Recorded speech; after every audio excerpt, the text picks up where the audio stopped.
व्यसन मुक्त और शाकाहारी गांव बन गए हैं। अब हम महाराष्ट्र में आए हैं।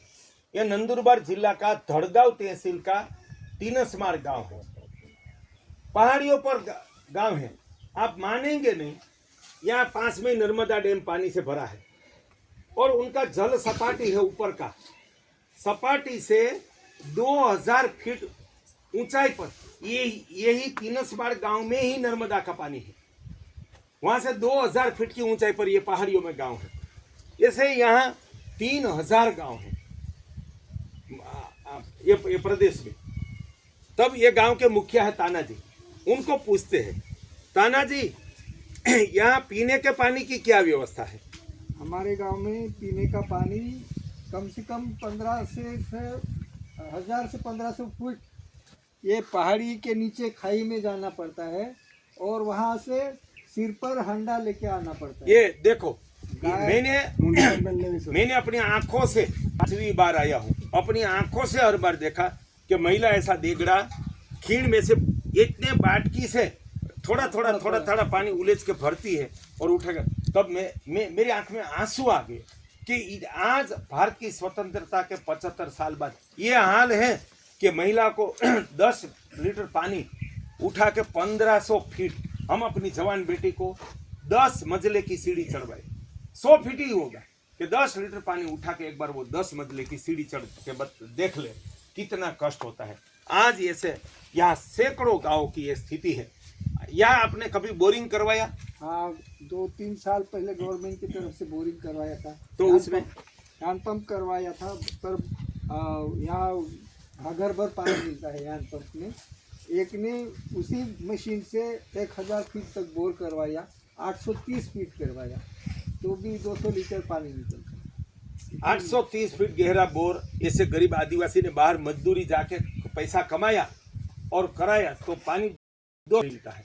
इतनी मेरे ख्याल से नर्मदा बांध यहाँ से 3 किलोमीटर की दूरी पर पानी 400 फीट तक भरा है और यहाँ इतना जल संकट। ये भारत का सबसे जल संकटग्रस्त प्रदेश अगर कोई है तो एक पश्चिम राजस्थान और ये नर्मदा के आसपास का पहाड़ी इलाका। आप सामने पहाड़ियां देख लो, बिल्कुल सूखी पड़ी हुई है। तो यहाँ जल क्रांति ट्रस्ट ने 51 तालाब बनाकर और यहाँ गांव की जल समस्या निपटाने का संकल्प किया है। साथ में यहाँ सोने जैसे, और एकड़ में कितनी पैदावार आज मिलती है? 2000 से 3000 के करीब। सिर्फ खाने का अनाज मिलता है। बिल्कुल। जीने के लिए मजदूरी कहाँ करते हो? सौराष्ट्र तक जाते हैं, राजकोट के भी जाते हैं और महाराष्ट्र के पुणे, मुंबई, नंदुरबार सब जगह जाते हैं। तो उनको सिर्फ खाने का अनाज 12 महीने का मिलता है, लेकिन अन्य खर्च, शिक्षा, कपड़ा, व्यवहारिक कार्य, उनके लिए बच्चे बाहर मजदूरी करने जाते हैं। तो यहाँ जल क्रांति ट्रस्ट ने संकल्प किया है कि 10,000 उच्च क्वालिटी के देसी आम के वृक्ष लगाए देंगे। 100 घर है यहाँ आदिवासी के, 100 पेड़ लगते हैं और 50 नींबू का, 50 इमली का, 200 पेड़ हो गया तो मुझे विश्वास है कि प्रति एकड़ 2-3 एकड़ 1000 की पैदावार मिलती है।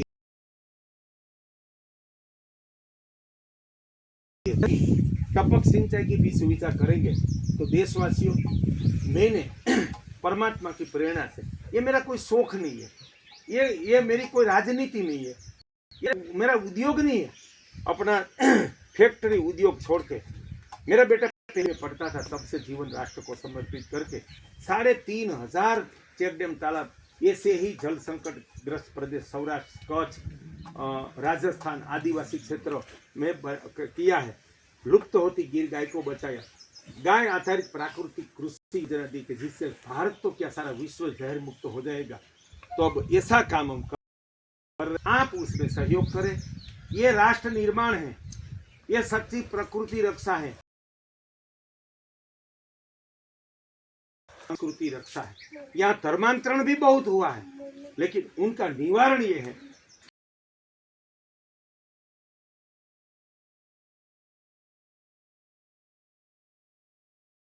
कि आप अन्न संपन्न, जल संपन्न और एक सुख संपन्न करें। आप ये कार्य देखने के लिए आए। और जल क्रांति ट्रस्ट के इस राष्ट्र कप में सहयोग करें। मनसुख भाई, शुभ